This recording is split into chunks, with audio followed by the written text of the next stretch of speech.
ओम शांति। 27 फरवरी के बाबा के साकार महावाक्य हैं। बाबा ने कहा, मीठे बच्चे, सदा बाप की याद का चिंतन और ज्ञान का विचार सागर मंथन करो तो नई नई पॉइंट्स निकलती रहेंगी, खुशी में रहेंगे। बाबा ने प्रश्न पूछा, इस ड्रामा में सबसे बड़े से बड़ी कमाल किसकी है और क्यों? सबसे बड़ी कमाल है शिव बाबा की, क्योंकि वह तुम्हें सेकंड में परिजादा बना देते हैं। ऐसी पढ़ाई पढ़ाते हैं जिससे तुम मनुष्य से देवता बन जाते हो। दुनिया में ऐसी पढ़ाई बाप के सिवाय और कोई पढ़ा नहीं सकता। सेकंड पॉइंट, ज्ञान का तीसरा नेत्र दे, अंधियारे से रोशनी में ले आना, ठोकर खाने से बचा देना, यह बाप का काम है। इसलिए उन जैसी कमाल का वंडरफुल कार्य कोई कर नहीं सकता। ओम शांति। रूहानी बाप रोज रोज बच्चों को समझाते हैं और बच्चे अपने को आत्मा समझ बाप से सुनते हैं। जैसे बाप गुप्त है वैसे ज्ञान भी गुप्त है। किसी को भी समझ में नहीं आता है कि आत्मा क्या है, परमपिता परमात्मा क्या है। तुम बच्चों की पक्की आदत पड़ जानी चाहिए कि हम आत्मा हैं। बाप हम आत्माओं को सुनाते हैं। यह बुद्धि से समझना है और एक्ट में आना है। बाकी धंधा आदि तो करना ही है। कोई बुलाएंगे तो जरूर नाम से बुलाएंगे ना। नाम रूप है तब तो बोल सकते हैं, कुछ भी कर सकते हैं। सिर्फ यह पक्का करना है कि मैं आत्मा हूं। महिमा सारी निराकार की है। अगर साकार में देवताओं की महिमा है तो उन्हों को भी महिमा लायक बाप ने बनाया है। महिमा लायक थे, अब फिर बाप महिमा लायक बना रहे हैं। इसलिए निराकार की ही महिमा है। विचार किया जाता है बाप की कितनी महिमा है और कितनी उनकी सर्विस है। वह समर्थ है, वह सब कुछ कर सकते हैं। हम तो बहुत थोड़ी महिमा करते हैं। महिमा तो उनकी बहुत है। मुसलमान लोग भी कहते हैं अल्लाह मियाँ ने ऐसा फरमाया। अब फरमाया किसके आगे? बच्चों के आगे फरमाते हैं, जो तुम मनुष्य से देवता बनते हो। अल्लाह मियाँ ने किसके प्रति तो फरमाया होगा ना। तुम बच्चों को ही समझाते हैं जिसका कोई को पता नहीं। अभी तुमको पता पड़ा है कि यह नॉलेज ही गुम हो जाएगी। बोधी भी ऐसे कहेंगे, क्रिश्चियन भी ऐसे कहेंगे, परंतु क्या फरमाया था यह किसी को पता ही नहीं। बाप तुम बच्चों को अलफ और बे समझा रहे हैं। आत्मा को बाप की याद भूल नहीं सकती। आत्मा अविनाशी है तो याद भी अविनाशी रहती है। बाप भी अविनाशी है। गाते हैं अल्लाह मियाँ ने ऐसा कहा था, परंतु वह कौन है, क्या करते थे, यह कुछ भी नहीं जानते। अल्लाह मियाँ को ठीक कर भीतर में कह दिया तो जानेंगे भी फिर क्या। भक्ति मार्ग में प्रार्थना करते हैं। अब तुम समझते हो जो भी आते हैं उनको सतो रजो तमो में तो आना ही है। क्राइस्ट बोध जो आते हैं उनके पीछे सबको उतरना है। चढ़ने की बात नहीं, बाप ही आकर सबको चढ़ाते हैं। सर्व का सदगति दाता एक है और कोई सदगति करने नहीं आते। समझो क्राइस्ट आया, किसी को बैठ समझाएंगे। इन बातों को समझने लिए अच्छी बुद्धि चाहिए। नई नई युक्तियां निकालनी चाहिए। मेहनत करनी है, रतन निकालना है। इसलिए बाबा कहते हैं विचार सागर मंथन करके लिखो, फिर पढ़ो कि क्या क्या मिस हुआ। बाबा का जो पाठ है वह चलता रहेगा। बाप कल्प पहले वाली नॉलेज सुनाते हैं। यह बच्चे जानते हैं कि जो धर्म स्थापन करने आते हैं उनके पीछे उनके धर्म वालों को भी नीचे तो उतरना है। यह किसको चढ़ाएंगे कैसे? सीढ़ी नीचे उतरनी ही है। पहले सुख पीछे दुख। यह नाटक बड़ा फाइन बना हुआ है। विचार सागर मंथन करने की जरूरत है। वह कोई की सदगति करने नहीं आते, वह आते हैं धर्म स्थापन करने। ज्ञान का सागर एक है और कोई में ज्ञान नहीं है। ड्रामा में दुख सुख का खेल तो सभी के लिए है। दुख से भी सुख जास्ती है। ड्रामा में पार्ट बजाते हैं तो जरूर सुख होना चाहिए। बाप दुख थोड़े ही स्थापन करेंगे, बाप तो सबको सुख देते हैं। विश्व में शांति हो जाती है। दुख धाम में तो शांति हो ना सके। शांति तब मिलनी है जब वापस शांति धाम में जाएंगे। बाप बैठ समझाते हैं, यह कभी भूलना नहीं चाहिए कि हम बाबा के साथ हैं। बाबा आया हुआ है असुर से देवता बनाने। यह देवताएं सदगति में रहते हैं तो बाकी सब आत्माएं मूल वतन में रहती हैं। ड्रामा में सबसे बड़ी कमाल है बेहद के बाप की, जो तुमको परी ज्यादा बनाते हैं। पढ़ाई से तुम परी बनते हो। भक्ति मार्ग में समझते कुछ भी नहीं, माला फेरते रहते हैं। कोई हनुमान को, कोई किसी को याद करते हैं। उनको याद करने से फायदा क्या? बाबा ने कहा है महारथी तो उन्होंने बैठ हाथी पर सवारी दिखा दी है। यह सब बातें बाप ही समझाते हैं। बड़े बड़े आदमी कहाँ जाते हैं तो कितनी आव भगत करते हैं, तो तुम और किसी की आव भगत नहीं देंगे। तुम जानते हो इस समय सारा झाड़ जड़ जड़ी भूत है, विष की पैदाइश है। तुमको अब फीलिंग आनी चाहिए कि सतयुग में विष की तो बात नहीं। बाप कहते हैं मैं तुमको पद्मा पदमपति बनाता हूं। सुदामा पद्मा पदमपति बनाना सब अपने लिए ही करते हैं। बाप कहते हैं इस पढ़ाई से तुम कितने उच्च बनते हो।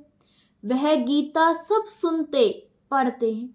यह भी पढ़ाया था, परंतु जब बाप ने बैठ सुनाया तो वंडर खाया। बाप की गीता से सदगति हुई। यह मनुष्यों ने क्या बैठ बनाया है?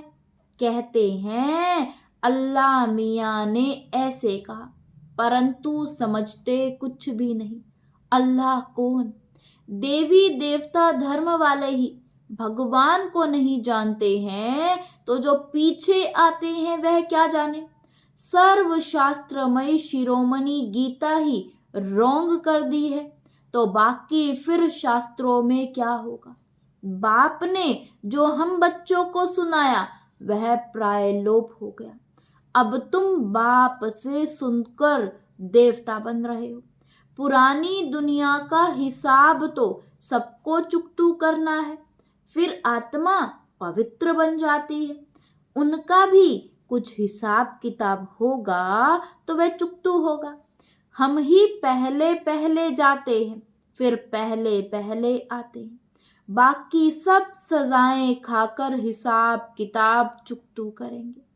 इन बातों में जास्ती ना जाओ। पहले तो निश्चय कराओ कि सबका सदगति दाता बाप है। टीचर गुरु भी वह एक ही बाप है, वह है अशरीरी। उस आत्मा में कितना ज्ञान है, ज्ञान का सागर, सुख का सागर, कितनी उनकी महिमा है वह भी आत्मा। आत्मा ही आकर शरीर में प्रवेश करती है। सिवाय परमपिता परमात्मा के कोई आत्मा की महिमा कर नहीं सकते, और सब शरीरधारियों की महिमा करेंगे। यह है सुप्रीम आत्मा। बिगर शरीर आत्मा की महिमा सिवाय एक निराकार बाप के कोई की हो नहीं सकती। आत्मा में ही ज्ञान के संस्कार हैं। बाप में कितने ज्ञान के संस्कार हैं? प्यार का सागर, ज्ञान का सागर। क्या यह आत्मा की महिमा है? कोई मनुष्य की यह महिमा हो ना सके। श्री कृष्ण सतयुग का पहला नंबर प्रिंस है। बाप ही आकर बच्चों को वर्षा देते हैं, इसलिए उनकी महिमा गाई जाती है। शिव जयंती हीरे तुल्य है। धर्म स्थापक आते हैं, क्या करते हैं? समझो क्राइस्ट आया, उस समय क्रिश्चियन तो है नहीं, किसको क्या नॉलेज देंगे? करके कहेंगे अच्छी चलन चलो। यह तो बहुत मनुष्य समझाते रहते हैं, बाकी सदगति की नॉलेज तो कोई दे ना सके। उनको अपना अपना पार्ट मिला हुआ है। सतो रजो तमो में तो आना ही है। आने से ही क्रिश्चियन की चर्च कैसे बनेगी? जब बहुत होंगे, भक्ति शुरू होगी, तब चर्च बनाएंगे। उसमें बहुत पैसे चाहिए, लड़ाई में भी पैसे चाहिए। तो बाप समझाते हैं यह मनुष्य सृष्टि झाड़ है। झाड़ कभी लाखों वर्ष का होता है क्या? हिसाब नहीं बनता। बाप कहते हैं हे बच्चे, तुम कितने बेसमझ बन गए थे, अभी तुम समझदार बनते हो। पहले से ही तैयार होकर आते हो राज्य करने। वह तो अकेले आते हैं, फिर बाद में वृद्धि होती है। झाड़ का फाउंडेशन देवी देवता, उनसे फिर 3 ट्यूब निकलती हैं, फिर छोटे छोटे मठ पंथ आते हैं, वृद्धि होती है, फिर उनकी कुछ महिमा हो जाती है, परंतु फायदा कुछ भी नहीं। सबको नीचे आना ही है। तुमको अभी सारी नॉलेज मिल रही है। कहते हैं गॉड इज नॉलेजफुल, परंतु नॉलेज क्या है यह किसी को भी मालूम नहीं है। तुमको अभी नॉलेज मिल रही है। भाग्यशाली रथ तो जरूर चाहिए। बाप साधारण तन में आते हैं, तब यह भाग्यशाली बनते हैं। सतयुग में सब पद्मा पदम भाग्यशाली हैं। अब तुमको ज्ञान का तीसरा नेत्र मिलता है, जिससे तुम लक्ष्मी नारायण जैसा बनते हो। ज्ञान तो एक ही बार मिलता है। भक्ति में तो धक्के खाते रहते हैं, अंधियारा है। ज्ञान है दिन, दिन में धक्के नहीं खाते। बाप कहते हैं भल घर में गीता पाठशाला खोलो। ऐसे बहुत हैं जो कहते हैं हम तो नहीं उठाते, दूसरों के लिए जगह देते हैं। यह भी अच्छा है। यहाँ बहुत साइलेंस होनी चाहिए। यह है होलीएस्ट ऑफ होली क्लास, जहाँ शांति में तुम बाप को याद करते हो। हमको अब शांति धाम जाना है, इसलिए बाप को बहुत प्यार से याद करना है। सतयुग में 21 जन्म के लिए तुम सुख शांति दोनों पाते हो। बेहद का बाप है, बेहद का वर्षा देने वाला। तो ऐसे बाप को फॉलो करना चाहिए। अहंकार नहीं आना चाहिए, वह गिरा देता है। बहुत धैर्यवत अवस्था चाहिए, हठ नहीं। देह अभिमान को हठ कहा जाता है। बहुत मीठा बनना है। देवताएं कितने मीठे हैं, कितनी कशिश होती है। बाप तुमको ऐसा बनाते हैं, तो ऐसे बाप को कितना याद करना चाहिए। तो बच्चों को यह बातें बार बार सिमरन कर हर्षित होना चाहिए। इनको तो निश्चय है कि हम शरीर छोड़ यह बनेंगे। लक्ष्मी नारायण। एम ऑब्जेक्ट का चित्र पहले पहले देखना चाहिए। वह तो पढ़ाने वाले देहधारी टीचर होते हैं, यहाँ पढ़ाने वाला निराकार बाप जो आत्माओं को पढ़ाते हैं। यह चिंतन करने से ही खुशी होती है। इनको यह नशा रहता होगा कि ब्रह्मा सो विष्णु, विष्णु सो ब्रह्मा कैसे बनते हैं। यह वंडरफुल बातें तुम ही सुनकर धारण कर फिर सुनाते हो। बाप तो सबको विश्व का मालिक बनाते हैं, बाकी यह समझ सकते हैं कि राजाई के लायक कौन कौन बनेंगे। बाप का फर्ज है बच्चों को ऊंचा उठाना। बाप सबको विश्व का मालिक बनाते हैं। बाप कहते हैं मैं विश्व का मालिक नहीं बनता हूं। बाप इस मुख द्वारा बैठ नॉलेज सुनाते हैं, आकाशवाणी कहते हैं, परंतु अर्थ नहीं समझते। सच्ची आकाशवाणी तो यह है जो बाप ऊपर से आकर इस गौमुख द्वारा सुनाते हैं। इस मुख द्वारा वाणी निकलती है। बच्चे बहुत मीठे होते हैं, कहते हैं बाबा आज टोली खिलाओ। बहुत टोली बच्चे। बाबा ने कहा अच्छे बच्चे कहेंगे हम बच्चे भी हैं तो हम सर्वेंट भी हैं। बाबा को बहुत खुशी होती है बच्चों को देखकर। बच्चे जानते हैं समय बहुत थोड़ा है। इतने जो बॉम्ब्स बनाए हैं वह ऐसे ही फेंक देंगे क्या। जो कल्प पहले हुआ था सो फिर भी होगा। समझते हैं विश्व में शांति हो, परंतु ऐसे तो हो ना सके। विश्व में शांति तुम स्थापन करते हो। तुम ही विश्व की बादशाही की प्राइज लेते हो। देने वाला है बाप। योग बल से तुम विश्व की बादशाही लेते हो। शारीरिक बल से विश्व का विनाश होता है। साइलेंस से तुम विजय पाते हो। अच्छा मीठे मीठे सिकिलदे बच्चों प्रति माता पिता बाप दादा का याद प्यार और गुड मॉर्निंग। रूहानी बाप की रूहानी बच्चों को नमस्ते। धारणा के लिए मुख्य सार। फर्स्ट पॉइंट, अपनी अवस्था बहुत धैर्यवत बनानी है। बाप को फॉलो करना है।